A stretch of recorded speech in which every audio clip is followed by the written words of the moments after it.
if you connect with someone in person at an event, if you see the playwright that you're a fan of their work, just say hi, check in with them. It doesn't have to be a long conversation so they get a feel of your spirit and your energy. Because some people just want to have dope people in the room that just don't happen to be talented. Because there's a lot of talented actors, really. But it's like, oh, are you a good human being that I can be in a rehearsal room with for 8 hours and not get sick of you? So there's that too.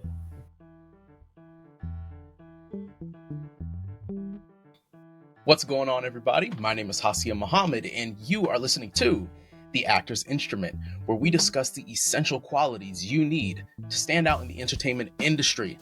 Look, nobody makes it in this business alone, and the key to success can often be attributed to an actor's team, the people they surround themselves with, their representation. So joining me this week on The Actor's Instrument to discuss how best to work with your representatives is ChiChi Anyanwu. ChiChi founded Chi Talent Management in 2020 after an extensive work history spanning more than 15 years in talent representation, casting, and producing in New York. Her clients have been seen on Broadway and national tours like MJ the Musical, Hadestown, and Wicked, feature-length films like Insidious, The Red Door, and Vacation Friends 2, as well as television series like Daredevil, Born Again, The Equalizer, and Bad Monkey. ChiChi, thank you so much for joining me. Thank you for having me. Absolutely. It is a pleasure. We were just talking before we started recording.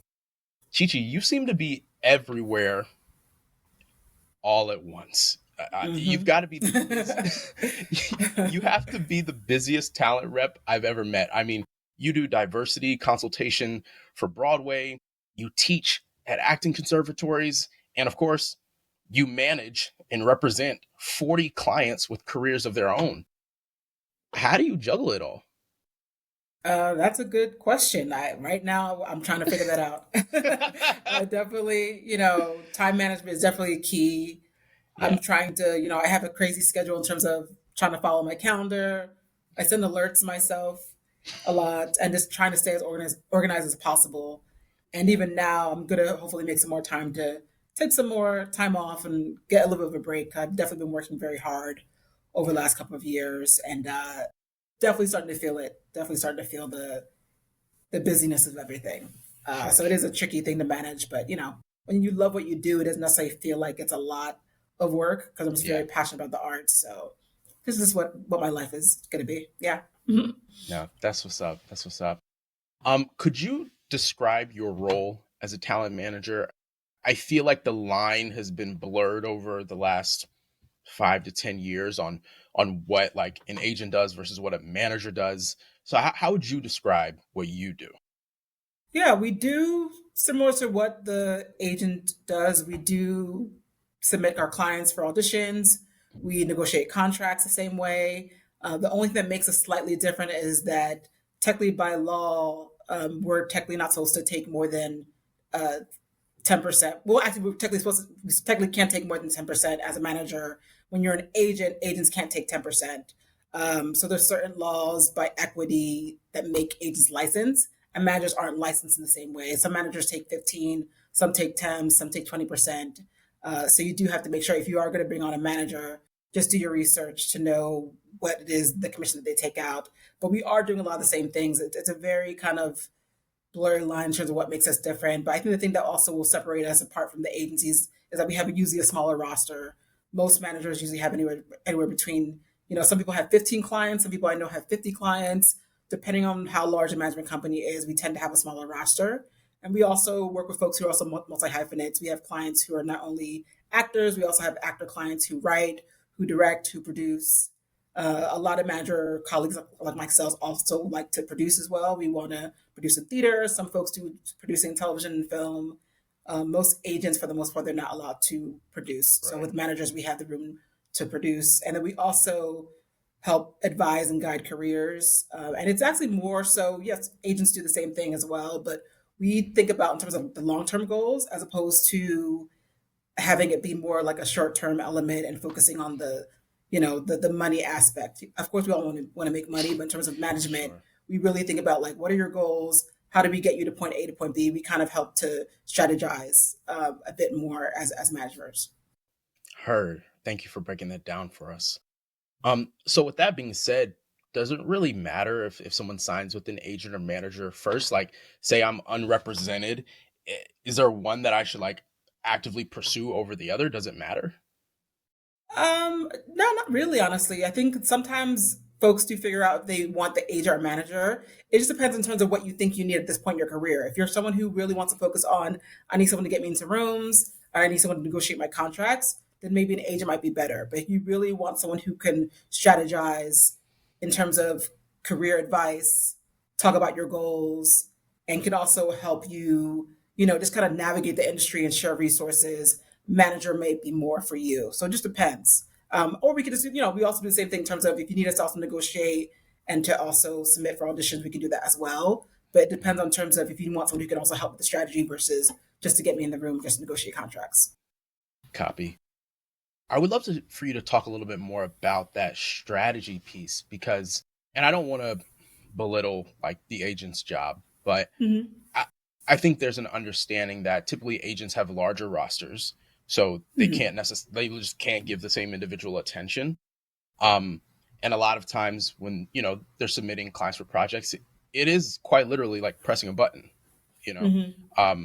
Again, I understand there's more goes into their job, but Mm-hmm.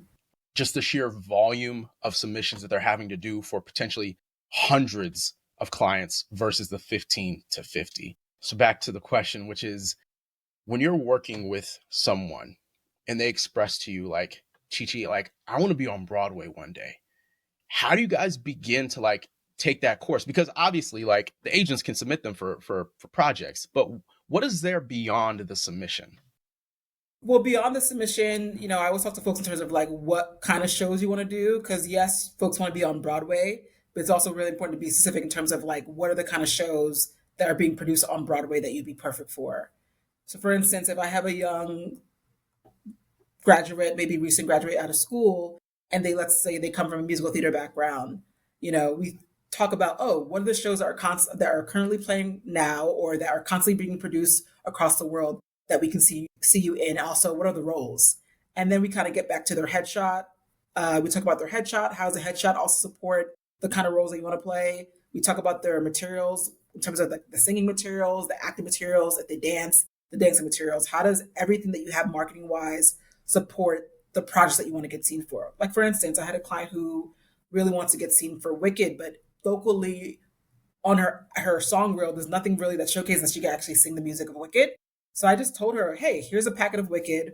Work on some of the songs. Get this on tape. I could use this as a actual pitch to the casting office who's doing Wicked because we don't have anything right now on your song reel that showcases that you can actually belt all those notes. So here are the actual songs. So just like little things like that to really make sure that we're getting specific with the submissions. Yes, we're submitting on breakdown services, and we'll call up casting too. But having those materials it's super helpful for us as reps to get the clients in because they have those strong materials that support the work that they want to get seen for.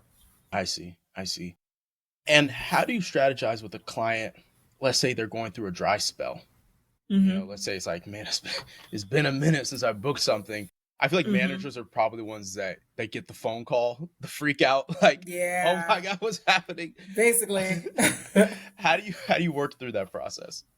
Yeah, even now, it's very up and down. Sometimes you're going to have a busy week as an actor. Sometimes it's going to be like nothing. I have a couple of clients that's been very slow for them for the Mhm. last couple of weeks. And the thing that I always talk to them about, like, how are you staying proactive? Yes, we're going to hopefully get you some more auditions, but are you taking classes? Are you seeing shows? What are you watching on television? What's inspiring you as an artist? I don't want folks to think that it's only important to just do the job when the audition comes in. Like, no, how are you staying creative? How are you staying proactive? My goal is to not have folks wait on me or their agent to get them appointments. I always ask folks, oh, have you met this cast member before? Have you introduced yourself to a cast member? Like when you go to see a show, do you say hi to the director? Do you say hi to the playwright? Do you make a point to actually reach out to folks who are in the creative teams and connect with people in person? Mm, I've noticed a lot of times, I think it's even since COVID, people are very nervous about interacting with people. I don't know if mhm. it's like a weird thing in terms of like it's an awkward social The social interaction with folks in the industry can be kind of awkward. And I get in terms of people don't want people to think that they're, typical thirsty actor, whatever that is, Yeah. but like, no, say hi to someone. If you like their work, if you're a fan of, the show that they just directed off Broadway, go up to them, say hi, follow them on social media. I met a lot of folks in the creative world randomly through social media, actually, first before I met them in real life. Like, oh, we're friends on social media. I don't actually know you, but fan of your work, right? And I'll meet people virtually before I actually like see them in person sometimes. Sometimes you never know how you can also, you know, be in that person's orbit even via Facebook or Instagram Yeah. or folks who use TikTok. So there's so many things you could be doing to making sure that, it honestly should never really be slow. If there's someone who's like actually a working creative in the industry, it may be slow in terms of auditions, but hopefully it shouldn't be slow for you as a creative in New York. Mm. Ooh. I love that.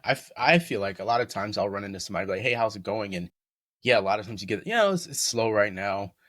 Um, and there is that lack of autonomy, you know, and I've fallen into the trap before. It's like when you have people representing you and like ideally they're submitting you, it's kind of Mm-hmm. easy to sit back and be like, "Oh, they're taking care of it." Mm-hmm. Um, what are some, just off the top of your head, what are some other ways that actors can make sure things are never slow? So you mentioned like networking, going out and meeting people. What else? Don't underestimate these EPAs. I don't know why EPAs get a bad rap. Yes, I could be submitting, hopefully get you an appointment in terms of via agent manager submission, but go to EPA. I don't think that's a bad way to at least get seen, get yourself in the room. For some reason, people think that when you have reps, you don't have to go to EPAs. But like, hey, Mhm. we're getting a lot of, I would say, pre-screens. Sometimes we're getting mainly pre-screens via self-tape before folks Mhm. go in for the creative team for even theater. So if you have an opportunity to get seen by the writer or the director or an artistic associate or casting for an EPA, go to an EPA. I highly recommend that. I know a lot of people who've gotten their Broadway debuts from going to EPAs, even when they had agents and managers, ironically. Mm. So I would say go to EPAs when you can. We have a lot of amazing film festivals as well. I would like track all the film festivals. Tribeca just happened. There's a film festival called Urban World that happens as well every year. There's also like a New York Comedy Festival. There's so many amazing like film festivals, and there's theater festivals that happen internationally and in America. So there's so many other ways to also think of things outside of just the audition canon. Those are other Yeah. ways to also network. Other ways to just see who's also like making the next up and coming film that might be the next award winning film. Like you just Yeah. never know. So get a chance to also get to know the industry and to do the homework on that. But I would say networking. Go to EPAs. Um, Also, I think before someone told me about when I first started my company, they said to make a list of 20 people from the industry that maybe you're familiar with, but they don't really know you. And that helped me in terms of when I started my company, because I knew that if I'm starting my company, I need to know more cast directors and I want to know more producers as well. So I made a list of 20 people. I reached out to them, cold emails, and I got responses by almost all of them, whether they were available to do an in person or a virtual appointment with me. But I was able to network and meet a lot of great people through making that list of people that I wanted to collaborate with. So even as an actor, who are your dream collaborators? Who are the writers, directors, casting offices that you want to be in touch with? And I get it in terms of some people don't feel like anyone's going to respond. Like you never know. You never know if you send an email, just send your materials and check in with them, let them know that you're a New York based actor or LA based actor, or you have this project coming up. I don't think it hurts to make a list of folks and connect with people in a genuine way. But I think there's something about that initial reach out that I think people get a bit nervous about, because we all get a lot of emails. I was looking at my inbox, like, oh, I have like 100 emails Yeah. I need to respond to. But with that said, still make a point to find that list of folks that you want to collaborate with. And like, even if it's like two people a month, reach out to two people that don't know you, but you're familiar with their work and you hopefully might want to collaborate with them in the future, just to say hi, or even just send them hey, saw your show, really loved your work, whatever that was. It doesn't necessarily have to be about what the person can always do for you, but it also could be like a genuine, like, way to also show your respects to the work that they do, whatever that is. Absolutely. So I do want to encourage folks to really make a point to collaborate and to check with people. Absolutely. That's such great advice. And it's hard. You kind of have to like fake it at first. I have a friend, he's so good at this. Like he'll like post a picture, he's at some Broadway play, and I'm but like at like tech rehearsal or something. And I'm like, what are you doing there? He was like, oh, I just reached out to so and so, and they were like, yeah, why don't you come through? Like, wow, that's great. And he will just walk up to a person, like you said, like walk, like if he sees them at a show, he'll walk up to them like, hey, my name's Nick, and just dive into it. And so I like try to channel that at times, and it gets easier, for the folks who are listening. Like, it does get easier. Literally today on the train, I ran into a casting director. Oh, wow. What'd you say? What was your pitch? I just said, hey. I was like, hey. I like that. No, we both like, we looked up, made eye contact. She waved. Yeah. I was like, hey, like, how's it going? She's like, I'm doing good. And then I was like, I'm somebody who I'm like, when I run into people in public, I'm happy to say, hey, but I know I don't like for people to all of a sudden think that they just like have my time. So I was like, I'm gonna let her have her train ride. We were sitting like like right across from each other. So I was like, I said, hey, I went back to reading my book, and then her stop came off first, and I saw her stand up, put my book down, and we're like, yo, it's really good to see you. And, sure, we'll see each other. Yeah. So, just keep it like, I like be that. like a normal person. I would have added like hey, congrats on the show. If you know it's something that they passed recently, or like, because especially with cast directors, I feel like they're like the most kind of like undervalued role of the industry, and I'm so excited they're going to be finally getting the Oscars, and they're finally going to be part of the Oscar nominations. But like, people forget to shout out to the cast directors. So sometimes when I see a show and I'm a fan of the show, I just send a quick email and be like, hey, dope work casting. That was a dream cast. Or I'll tag them on social media and be like, kudos to the cast director. Anytime just if I'm posting about like a client or posting about theater, I want to give a shout out to the cast directors or to the directors or to the writers, and just kind of pay your respects to the folks who are doing really good work. And it doesn't have to be about like, hey, any jobs for me? Like, no, like, hey, you're doing some dope work. Looking forward to collaborating with you in the future. It could be like a quick like line about like looking forward to collaborate with you in the future. Yeah, that's valid. That's great advice. Also, random side note, because you talked about your friend that's really good at being kind of like social and reaching out to folks. I do recommend the same way that people have like the quote unquote wingmen in like the dating scene, but like, in the networking scene, have that like outgoing friend. Have that friend that like can talk to anyone. Ironically, I'm quote unquote that friend in terms of like working the room. Yeah. But if I'm having a lazy day, I'm like, okay, let me bring my other outgoing creative friend and we'll go out and check in with folks and work through when I'm being like kind of tired and antisocial. But have that friend who also can help be the icebreaker too. Really good for every party. Yeah. Smart. Yep. Because listen, not everybody is that person, and you don't have to be. But it is one of those things where like, if we don't put ourselves out there, how are we just expecting things to just magically occur? Exactly. It doesn't work that way. This is all so good. To the piece about representation, let's say I have an agent, and let's say I'm a multi-hyphenate, maybe I like to produce or whatever. And I'm like, hey, I think, maybe having a manager on the team could be helpful. What's the best way to reach out and approach a manager? If you have an agent? Yeah, if you already have an agent and you're like, I think, adding someone to the team. Well, I don't know. I personally think, which people tend to not do this for whatever reason. Sometimes I get approached by actors who have not had a conversation with their agent. So the first thing I would do is actually have a conversation with your agent, if you are represented by an agent, and ask them if they have any referrals. You'd be surprised that your agent can actually start the conversation if you don't necessarily feel comfortable doing it. And I also feel like it looks better to me to actually get a message from the agent versus the actor directly. Especially if it's like an agent that I actually know, like, oh, I'm surprised the agent reached out, So like little things like that, I definitely would find out who that agent has connections with, any, advice that they have.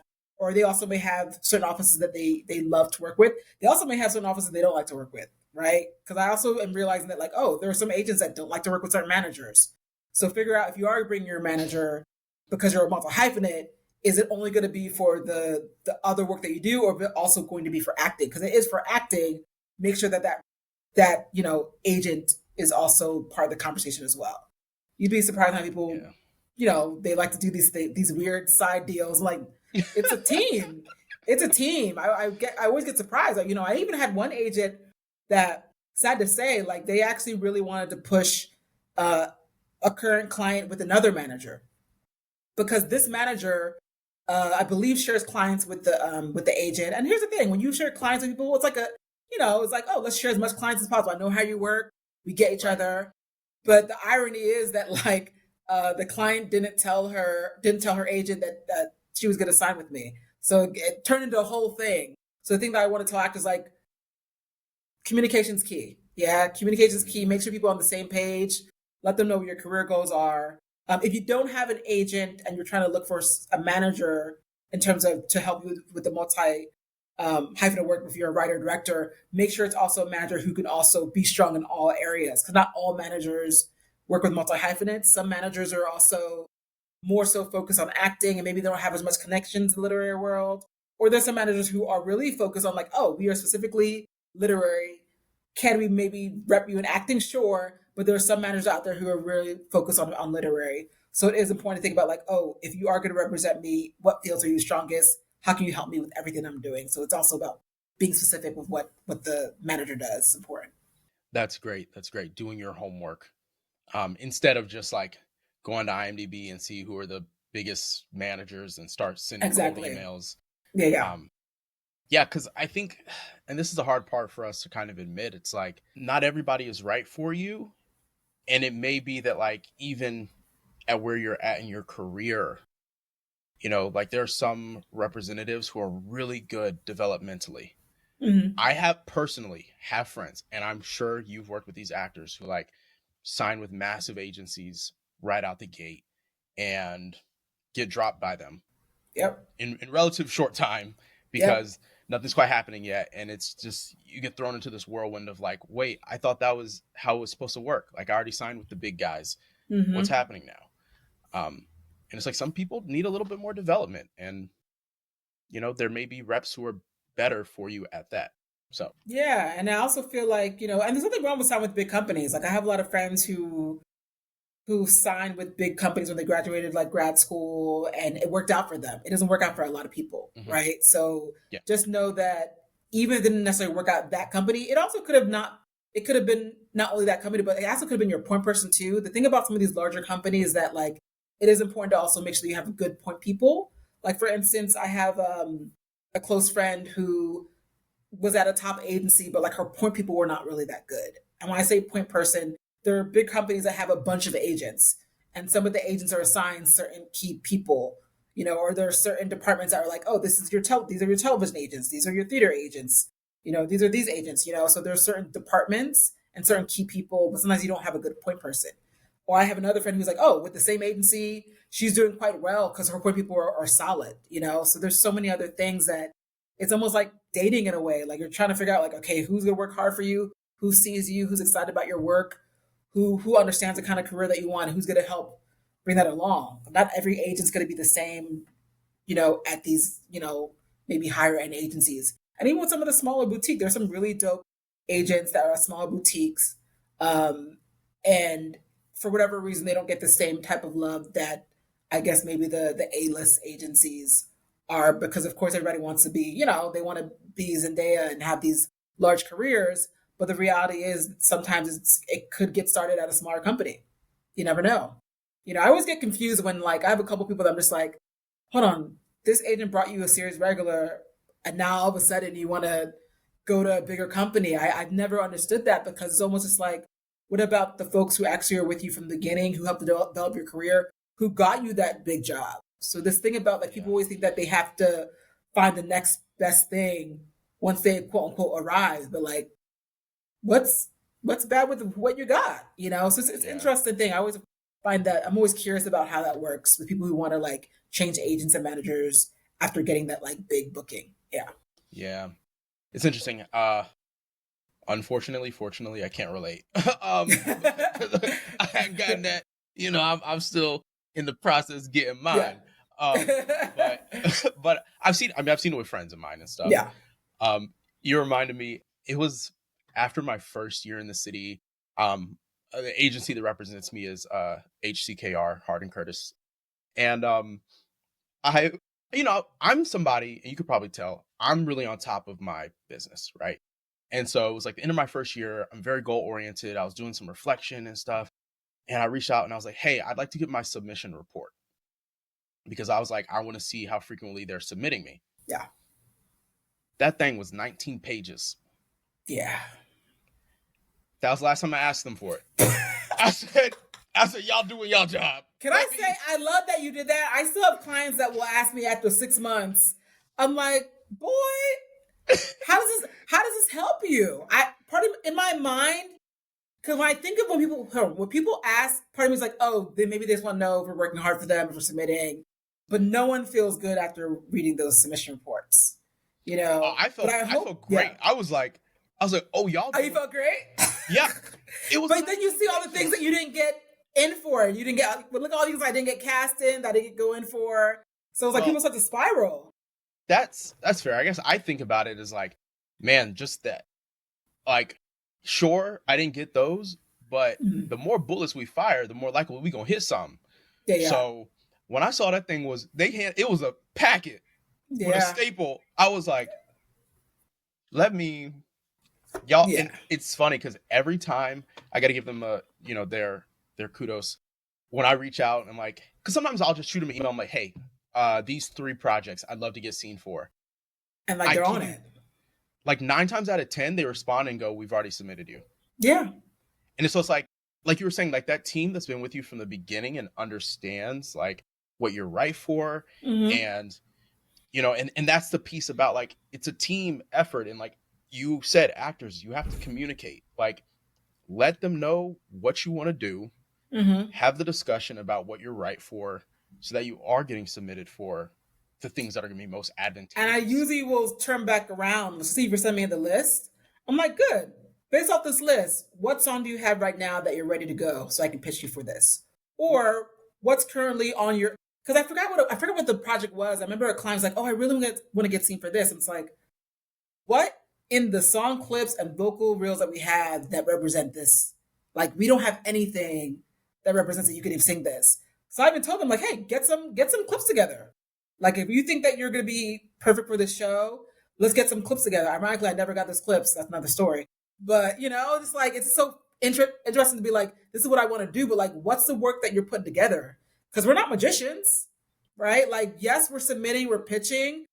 But if casting's not actually seeing it, they're not going to just call you in just because, right? Unless they're like really familiar with your work or your quote unquote name. Like I remember I was pitching a client for a project, like, oh, they look great, but we really need bigger credits for this one, And sometimes they're very honest about feedback. Great work, good clients, but we need shorter credits. So I appreciate that, right? And sometimes it is going to be about like, oh, you do have to build a little bit more to get into some of these bigger rooms, Yeah. But nobody wants to hear that because they see the girl who just graduated NYU and got into Broadway, so it's tricky. Yeah. It is. And it's, I guess it's just more proof that like, there's no one way. Cause another casting director, you could do the same process and they could be like, yeah, I'd love to see them, so, but I do like to say, to your point about turning it back on the client and say, hey, what are you doing? If I'm paying my rep 10%, I should be doing 90% of the work. Yeah. That I just like to remind. Tell that to all your friends. Spread the word to the friends. I like to remind myself of that. Yeah. To the EPA thing, and I'm not, it's kind of whatever. I don't want to seem like I'm just doing all the right things, but I think it's a good example of some of these things you're bringing up. With EPAs, this is what I'll do. If I'm on the breakdowns and I see a show I'm right for, I'll email my reps and I'll say, hey, I'd love to get seen for this. There's an EPA. If we can get an appointment, great. If not, I'll go to the EPA. Like I'm willing to still do the work. Now, if we can get an appointment and I can save my time from like commuting to a place and standing in line, like, please, that would be helpful. And, my reps are usually great at saying like, yes, we've seen you in, or like there was this one show I remember specifically where they were like, honestly, this director is so hard to get in for. If you can get in that EPA, they're like, that would actually be a good move. I appreciate that they said it like that because some people don't want to tell the clients the truth. You know, it's okay to be like, hey, I don't think I'm able to get you in for this based off of how this director cast or how this theater company moves. I'm going to have issue with that. So I appreciate that because some people like to make up all kinds of reasons why the client can't get in. Like sometimes it's just like if the director doesn't know you, the writer doesn't know you, it just might be hard for you to get in. I have a couple of projects that like, especially for certain theater companies in New York, then it was like, hey, client's perfect for this. And it's like, hey, we're working off a list from the writer, director. We just can't squeeze any more people in. They just want to go with folks that they know right now. And then if they haven't seen anything that they like, they'll bring in more people. So that's another reason why the networking and the relationships are going to be even more important because you just never know who you're meeting on these streets. Because this is terrible, but I have a couple of director friends. It's like, ChiChi, I'm using the same actors as much as I can because some actors out here are crazy. Some of them don't take good direction. Some of them are abusive in these rehearsal rooms. And also, reputation's very like a big thing, especially with the New York arts community. Once you have a bad reputation, word is going to spread. Yeah. Word is going to spread really fast. So some people are out here wondering why they're not getting called in. I'm just like, what is that person's personality? Like, how were they in the room? Yeah. Because like ironically, I'll be surprised. Like, oh, how come so and so isn't working? Oh, so and so doesn't like him. Like, oh, okay. So you'd be surprised. And I did hear from folks that like there are lists. So there are lists of like the bad apples of not to work with, which is kind of sad. Because I also believe in redemption too.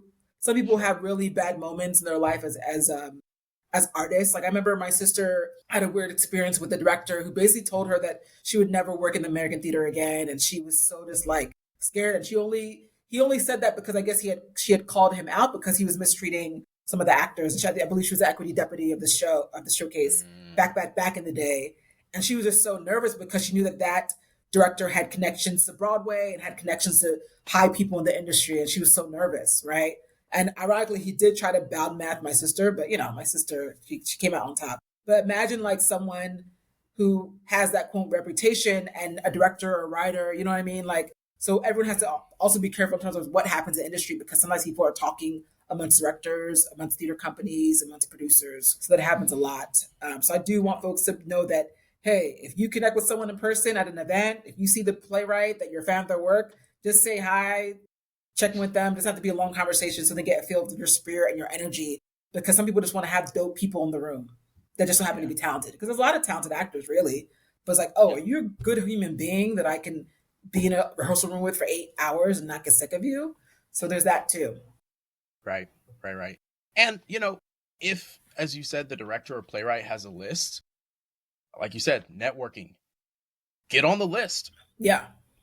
Like find a way to get on the list. And that's why I appreciate when reps are, straight shooters because that's helpful to know. Like it's actually not helpful to just be like, sorry, we couldn't get the appointment, period. Yeah. Because it's like, I just can't do anything with that. That may be true, but I can't do anything with it. It's really helpful, like you said, if you can come back and say, hey, they're working off a list. Because then I can say, Robert O'Hara, I've had him as a guest on the show. For example, if it's like, oh, Robert's working off a list, then I can go, okay, so how can I run into Robert O'Hara? How can I make sure that we have a few interactions this year so that the next time my name comes across his desk, it's like, oh, yeah, I'll see this person. I'll see Hassiem, And even if you have relationships, I'm not sure if you feel comfortable in terms of like emailing Robert or, sending a quick message. Cause if you do have a relationship with a playwright or director, I don't think it hurts to be like, hey, just so I'm really interested in your show. My reps are going to be submitting to casting or something like that. I don't know. I don't think it hurts to at least just send a heads up, I had folks who are just like, oh, I know the writer. Okay. You know the writer. If you have a connection, send a thing to the writer. That'll help kind of get them on the list to casting. Because writers will send lists to cast directors or directors will send lists to cast directors. So, make use of those contacts if you do feel comfortable. Because I do know people who just like, they get nervous. They get scared to reach out to, some of their creative friends in the industry. Like, if you got a friend, let's help each other. Reach out to your friends. Definitely. Yeah, don't be nervous about that, I would say. Man, I feel like we could just keep talking, but we won't. I have one final question for you. You've got your roster. It's tight. What is the common denominator between the clients that you represent? What is the quality or qualities that they possess that make you as a talent manager say, I want to be in this for the long haul with you? Yeah, I think this is kind of weird in a way too. There's almost like I see some of my spirit in them in terms of like that entrepreneurial spirit, that hustler spirit, the really willing to work hard and work the long hours for spirit. And that's something that I see, I would say, during the meeting process. You know, 'cause a lot of times we meet actors all the time, we see showcases, we go to shows, we see brilliant work, but there's something about the energy and the spirit, and you know that they're willing to do a lot to get to where they need to be, you know? So that's the thing that I would say I look for all my clients. Do people always maintain that? Not always, you know, sad to say. Like, I thought they had that spirit, but sometimes people get comfortable. You know, I remember I actually have an actor that reached out to me and she made a comment. It's like, oh, you know, I really want to leverage this project I just did. I had this really amazing off Broadway show that just closed. And in my mind, I'm kind of like, you had an amazing off Broadway show that just closed and you're trying to leverage. What were you doing during that Broadway show, off Broadway show? Like, what were you doing before you got cast? So you're trying to leverage after? So part of me's like, I don't know. You know, hopefully we can have, you know, we can meet and check in. But I'm just like, you should have been leveraged. You got a dope off Broadway show, New York Times critic pick, and you're worried about reps and like the momentum after it's closed. So it's just something to think about in terms of like, how do you build momentum with every new project or every new thing that you have going on? And even with the folks who are just getting out of school, their momentum really is a showcase, right? The momentum is that most of the top agencies or management companies or casting directors or producers saw your amazing showcase. And now you have that leverage to get seen, hopefully, by a lot of folks in the industry because you just graduated school. So folks who could really know that, hey, everything that comes up, we have to think about that together in terms of how we can get you to that next phase of your career. So the thing about some of my clients, I look for that, like, oh, you're actually willing to like work the extra, you know, that long, you know, mile step and to get to where you need to be at, because it is something that like, is it just about representing good actors? No, because I see a lot of people who are dope actors who never work. So you do have to like have that like hardworking, sometimes I lose some hours of sleep because I'm working hard type of mentality, you know? Yeah. And sad to say, you know, I know this is like, Diddy's going through his trial right now, but ironically, like, besides him being, you know, problematic human being, I used to respect his, you know, his work ethic because he's someone that I've seen do so many different things in the industry and work those long hours and also like just like work crazy hard. It's sad, you know, he's not the best human being, but like in terms of like who has that like willing to lose some sleep work ethic, you know? So I do kind of look for that type of spirit, which is in me, hopefully in some of my clients or future clients. Heard. Yeah. There's no replacement for hard work. Exactly. You know? So, well, ChiChi, thank you so much. Again, you're the busiest rep I know. And so we're hanging in there. Oh my God. Try it. You're doing great. I see it. I've been following you for a couple of years and you're someone who I have a lot of respect for and your drive inspires me. So thank you for carving out some time to come on the show today. Thank you. I appreciate you. Till next time. Guys, if you enjoyed this conversation with ChiChi, then you'll love a recent interview I did with Victoria Kress of the Osbrink Talent Agency. So be sure to check that out. Wherever you're tuning in, please like, subscribe, give us a follow. It really helps out a ton. We're trying to get to 500 subs on YouTube, so please hit that subscribe button. And we'll see you all next Tuesday for another episode of The Actor's Instrument. Till next time, y'all. Peace.